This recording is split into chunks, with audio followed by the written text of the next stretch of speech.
Amen. Well, church, go ahead and grab a seat. While you're at it, I want to invite you to grab your Bible as well and open up to John chapter 10.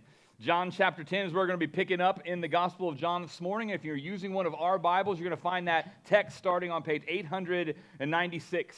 For this last few months, if you've been with us, you know that we've been studying the Gospel of John, a series that we're calling The Dangerous Messiah. And really, since the beginning of chapter 7, the setting has been in the city of Jerusalem, while all of the Jews had come together, everyone who could, had come to town for the Feast of Tabernacles, or the Feast of Booths, as it is often called. It's about 6 months before the Passover, where Jesus is eventually crucified.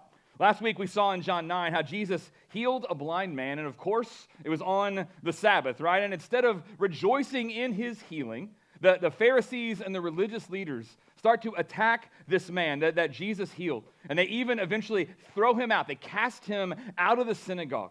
And so it's against that backdrop. After Jesus healed the physical blindness of the beggar, after he exposes the spiritual blindness of the Pharisees and the other religious leaders, Jesus makes a point here to pause and highlight the difference between himself and the religious leaders.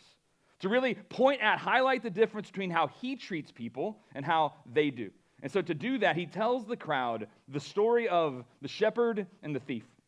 Picking up at the beginning of John 10, Jesus says, "Truly, truly, I say to you, he who does not enter the sheepfold by the door, but climbs in by another way, that man is a thief and a robber.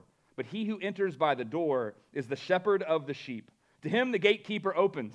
The sheep hear his voice, and he calls his own sheep by name and leads them out. When he has brought out all his own, he goes before them, and the sheep follow him, for they know his voice. A stranger they will not follow, but they will flee from him, for they do not know the voice of strangers."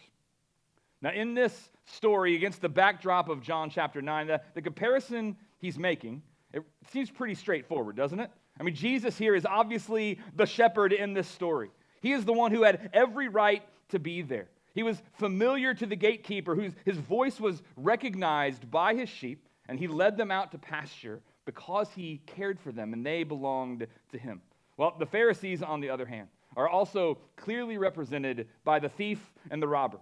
Right? They were the ones who were illegitimate pretenders, who were climbing over the walls, making their own way, all to take advantage of the sheep that did not belong to them. And yet, even though all of that seems pretty clear to us as we look back and as we read it now, John tells us in verse 6 that this figure of speech Jesus used with them, but they did not understand what he was saying to them. The question, though, is why not? Right? Why didn't they understand the point that Jesus was making in a way that seems so clear to us? Well, evidently, they had become so accustomed to being taken advantage of. They had become so accustomed to being abused and led poorly that they weren't even able to recognize real love when they really saw it. They'd become so used to being taken advantage of that they weren't able to recognize real love when they actually saw it right in front of them. Let's say we can think of it like this, right? A lot of times people say things like, Jesus came to establish an upside-down kingdom. We hear people say that Jesus turned the world upside down. And in Acts 17, even the angry Jewish mob that we encounter in Thessalonica, when they couldn't find Paul, what they decide to do instead is they go and drag every other Christian they can from their homes. They bring them to the city authorities. And their accusation of those men and the wrong that they've done is that they say these men have turned the world upside down. Church, I would argue that is exactly backwards. Right, that Jesus actually didn't come to turn anything upside down. It only seemed that way because Jesus is the only one who is living right side up in a world that is upside down in every other way. And so see, that is why his clear figure of speech was misunderstood by everyone who heard it.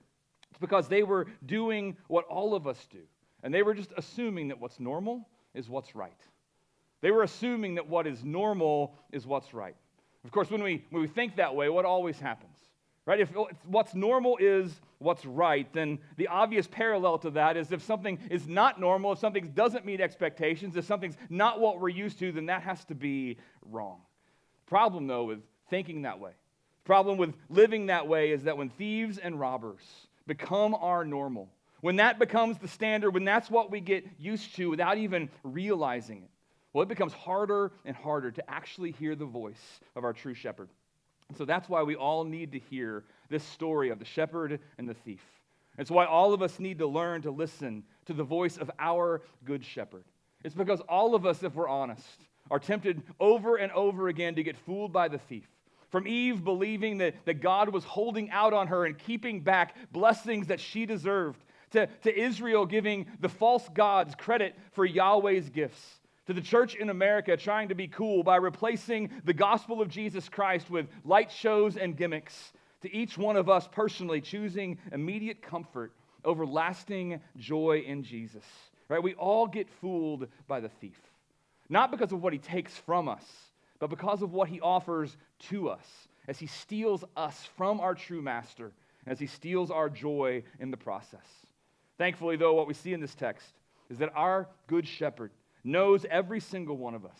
He calls us by our name, and the question that we're going to be wrestling with together this morning as we dig into the rest of John 10 is, are we listening to our good shepherd's voice, or are we distracted by the thief and what he's offering and what he's doing and how he's leading us?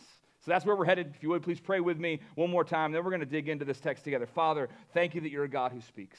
Thank you that you love us so much that you are willing to come to us, to meet us where we are so that you can draw us out to bring us into a deeper, intimate relationship with you that can never be taken, that can never be stolen from us. Father, give us that joy, give us that life, give us the fullness of what Jesus came to purchase for us by his blood. And let us joyfully surrender and say yes, not just to Jesus' teaching, but to his way of life, to the invitation that he gives us to rest in the peace and the joy that he offers. And may we know that he is enough now and forever. He always will be. And we ask all of these things in his strong and beautiful name. Amen.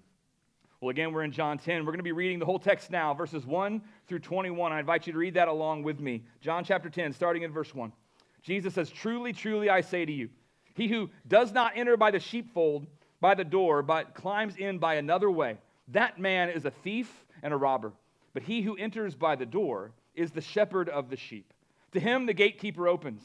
The sheep hear his voice, and he calls his own sheep by name and leads them out. When he has brought out all of his own, he goes before them, and the sheep follow him, for they know his voice. A stranger they will not follow, but they will flee from him, for they do not know the voice of strangers." This figure of speech Jesus used with them, but they did not understand what he was saying to them.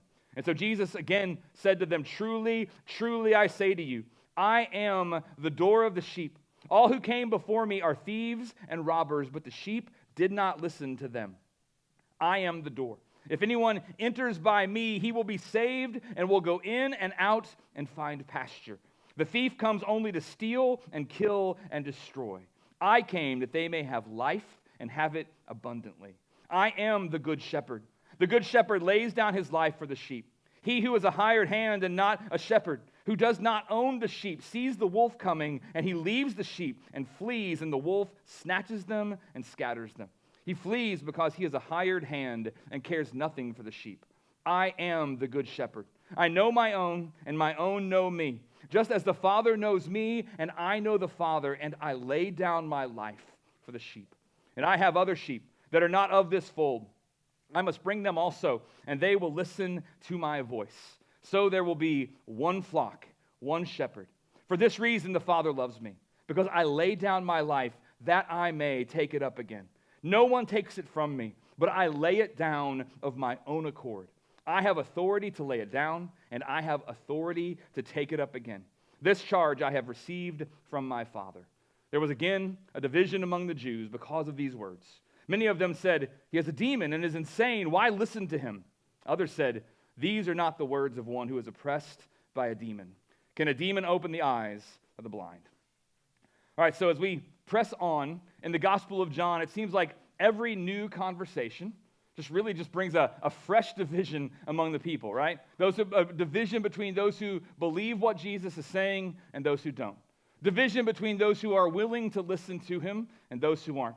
Division between those who think that he comes from God and those who think that he has a demon. And here in John 10, the same thing is happening yet again, and Jesus is intent here on making it crystal clear that what's really going on is that what he's saying and what the Pharisees saying could not be more different. He wants them to see it. He wants them to catch that. He wants them to understand. And so yet again, Jesus is drawing a clear line, showing them that his approach and the approach of the Pharisees could not be more different. Now, as we already saw, that's because Jesus is the good shepherd. Well, the Pharisees, the other religious leaders, he's framing them in this story, in this parable that he's telling, as nothing but thieves and robbers. They are the ones who are doing the lying and stealing, destructive work of their father, who is the devil, as Jesus already said back in John 8:44. And of course, the immediate application for all of us, as well as for his immediate hearers, would have been that if Jesus really is the good shepherd, if that's really true, if that's really how we know him, if we really do recognize his voice, then we must learn to listen to it more and more. Right? If Jesus really is our good shepherd, then we've got to learn to listen to and for his voice. And thankfully, it's exactly what John wants to help us do in this presentation of this text. Right? He doesn't want to just tell us what happened. He wants to help us learn to listen to the voice of our good shepherd. And to do that, he shows us four things. He shows us the shepherd's method. He shows us the shepherd's promise. He shows us the shepherd's commitment. And he shows us the shepherd's goal. He shows us the shepherd's method, his promise, his commitment, and his goal. And so that's what we're going to look at as we just walk through this text piece by piece. First, then, we're going to see the shepherd's method. In fact, it's where we already started back in verses 1 through 5. That's what we saw in the original setup to all of this, as Jesus told the story of the thief and the shepherd. See, when Jesus sets up this story to help us understand the difference between him and the Pharisees, he's starting with how different his approach is compared to theirs. I mean, just think for a second about the meaning of each element in that opening story. The sheep are the crowds. They are the people who are listening in. They're the ones watching this clash of the titans between Jesus and the religious leaders. All right, the sheep are the crowds. The thieves then are the Pharisees. They are the ones who are leading the people away from real, lasting joy in God. And ultimately, the shepherd is Jesus himself. So the sheep are the crowds, the thieves are the Pharisees, and the shepherd is Jesus. And when he comes, look at what he's doing. He's wanting them to understand how he treats his sheep. Right? He doesn't demand their obedience and then get angry when they go astray. No, instead, as we see in verse 3, he calls his own sheep by name and he leads them out. He goes before them. He goes out in front to make sure that they are provided for and protected. In other words, where thieves demand and drive, Jesus invites and leads. And when he does that, church, his sheep recognize his voice. And they follow him wherever it is he leads them. Right? He doesn't have to convince them of this. He doesn't have to coerce them. He doesn't have to plead with them or talk them into coming along with him. He simply calls them and they answer. He invites and they respond because they know his voice and because they trust his love. And church, what that always does, what that has to do when we really get it, is it turns have to into get to. Turns have to into get to. I think if we're honest, don't we, most of us live like our lives like what we have to do to keep God happy with us is the question that we've got to ask. Right? What do I have to do in order to stay on good terms with God? What sexual experiences do I have to miss out on? What parties do I have to skip? What fun do I have to miss? What friends do I have to avoid? What success do I have to be careful about and leery of? Right? What do I have to do to keep God happy with me? It's the question so often that we ask. But what Jesus is offering us here, church, is true freedom, as he invites us to ask a different question instead. Not what do I have to do to keep God happy with me, but what do I get to do because God is already happy with me. In other words, have to is the voice of the thief. We all hear it over and over again. It's the voice of the thief that steals our joy, that steals our full life, that steals our freedom, that steals us from the grace of God and fixes our eyes on ourselves. Have to is the voice of the thief, but get to, that is the voice of our good shepherd. And the question is for all of us is, are we learning to listen for that voice? Are you listening for that voice, or are you still living like a slave to the thief and to the robber? Again, Jesus is our good shepherd. And more than anything, we've got to learn to listen for his voice. To do that, we've got to understand his method, but even more, we need to learn to listen for the shepherd's promise, which is what we see next. We see the shepherd's promise. Picking up in verse 7, John tells us, so Jesus again said to them, truly, truly, I say to you, I am the door of the sheep. All who came before me are thieves and robbers, but the sheep did not listen to them. I am the door. If anyone enters by me, he will be saved and will go in and out and find pasture. The thief comes only to steal and kill and destroy. I came that they may have life and have it abundantly. Now, if you're wired like me, if you think like me, then it probably bothers you quite a bit. That you can't really fit the good shepherd and the door pieces of this puzzle together quite as neatly as you'd like, right? It's kind of a mixed metaphor that Jesus is using, and it drives my mind just a little bit crazy. But if you're like that, for people like us, what we've got to keep in mind is that the gracious gospel of the glory of God shining in the face of Jesus Christ is simply too big for any one metaphor to really do it justice. And so instead, what we've got here is we take this gospel diamond, we just keep on turning it, and we keep seeing new and different aspects of the strength and beauty of God on full display in Jesus Christ. And we see it more and more in every little turn, every little piece that God reveals. So as we pause here mid-turn to just really drive in and focus on the shepherd's promise, what we get to do is we get to hear Jesus telling us that he is the only door to real eternal life. He's the only one who can give us access to the grace of God. He is the only one who can give us peace with God, and he is the only one who can give us rest in the presence of God. In other words, if we don't come to God through Jesus, what we've got to understand is that we will never come to God at all. If we don't come to God through Jesus, we are never going to come at all. And anyone who tries to find another way, and anyone who tries to lead other people away from that door, whether that is friends or your children or your family, anyone who seeks to do this is going to bring nothing but loss and destruction, both for themselves and for anyone who follows them. But church, we have to praise our God that Jesus, our good shepherd, promises us something that is so much better. He promises something so much better because, see, instead of loss and destruction, what Jesus promises in verse 9 to all who come to God through him is that we are going to come in and go out and find pasture. That he's promising that in him we're going to find both protection and provision as we come in and rest in the safety of the flock, and as we go out and enjoy the fullness of the green pastures and the provision that he has for us.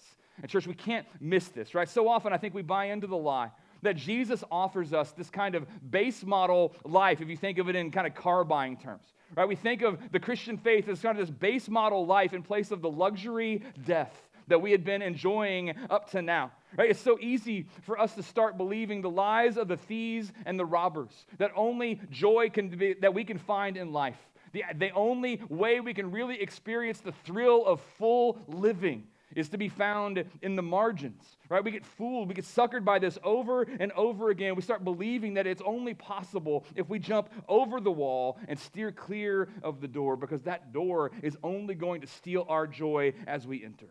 But see, what Jesus is promising here is that when we come to God through him, when we actually enter the pen through the door, he is going to give us what he calls life abundantly. This is life to the full. He's going to give us luxury model life that nothing in this world can ever compete with, and that nothing in this world could ever even compare to. And while it is true that so many are still going to say no to this offer, what Jesus wants to make sure of is that they understand exactly what it is they are saying no to. He wants us to understand that if we say no to this offer of life, then we are saying no to protection. He wants us to understand that if we say no to his offer, then we are saying no to provision that lasts forever. He wants us to understand that we're saying no to his pursuit of us and his delight in us that will never be taken away. And because, again, that's what Jesus promises to all who come to God through him. And so the most important question for all of us to answer, wherever we are in our relationship with Jesus, wherever we are on the spectrum of belief, we have to ask, if I am keeping Jesus at arm's length, do I really understand what it is that I'm saying no to? If I'm keeping him at arm's length, do I really understand what it is I'm trying to avoid, what it is I'm saying no to? At the same time, if we're on the other side of that coin is the question of if I have embraced Christ, if I have said yes, if I am seeking him, then am I really living in the fullness of what I've said yes to? Again, Jesus is our good shepherd. That means that what we need to do more than anything else, church, is we have got to learn to listen to his voice. We got to learn to listen for his method. We got to learn to listen for his promise. And third, what we see here is that we've got to learn to listen for the shepherd's commitment. We see the shepherd's commitment picking up in verse 11. It says, I am the good shepherd. The good shepherd lays down his life for the sheep. He who is a hired hand and not a shepherd, who does not own the sheep, sees the wolf coming, and he leaves the sheep and flees. And the wolf snatches them and scatters them. He flees because he is a hired hand and cares nothing for the sheep. I am the good shepherd. I know my own, and my own know me, just as the Father knows me, and I know the Father, and I lay down my life for the sheep. Now, you may have noticed that when I was defining terms a few moments ago, when I was pointing out how the sheep are the crowds, and the thieves are the Pharisees and the religious leaders, and the shepherd is Jesus, there was a pretty key character in that opening story that I ignored, and that is the gatekeeper. And the reason that I didn't focus on him there is because he's going to show up again here in this story to understand and help us see the good shepherd's commitment to his sheep. See, in the first century, especially in the more urban areas like in the city in Jerusalem where they were, it was common for several houses to all pitch in together and just share one sheep pen. Right? They would all keep their sheep in one fence, one walled-in area together, and then they would all put their money in together to hire a gatekeeper who would come and stand guard for those sheep. They couldn't afford each of them to have that, and so they would come in together, they'd keep all of their sheep in the same place and hire a guard. And now the reason that this gatekeeper here is such an important figure in this story that Jesus tells isn't because of who the gatekeeper represents, but rather it's because of the contrast that he gives us for the true shepherd. See, from what Jesus tells us, the point isn't who's acting like the gatekeeper. That's the wrong track, right? That's us going in the wrong direction here. Instead, I would argue that what the real point is how Jesus is not that gatekeeper. Jesus does not act that way. And what this really highlights for us is the massive difference between self-sacrifice and self-protection. It shows us the difference between self-sacrifice, self-giving, and self-protection.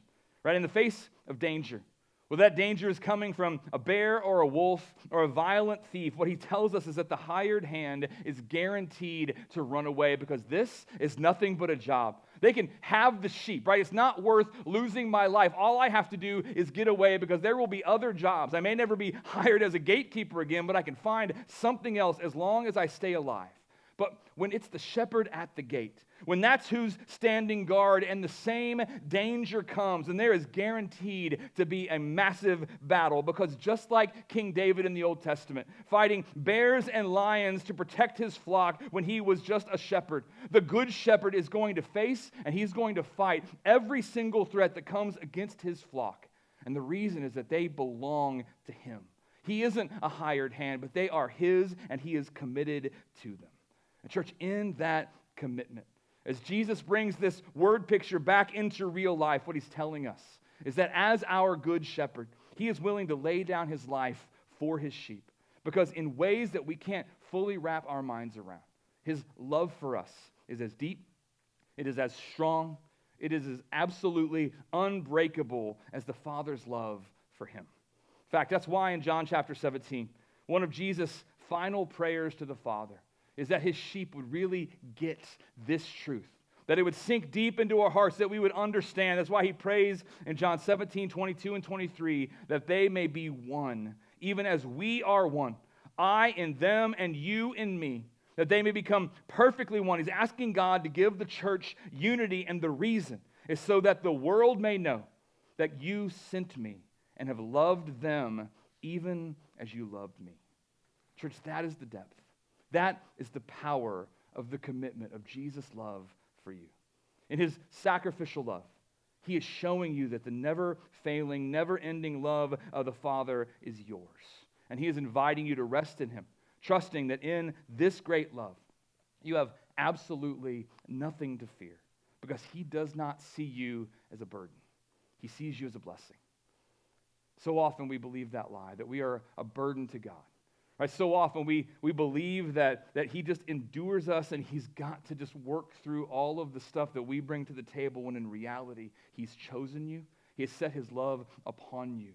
He loves you on purpose, and nothing can stop that love.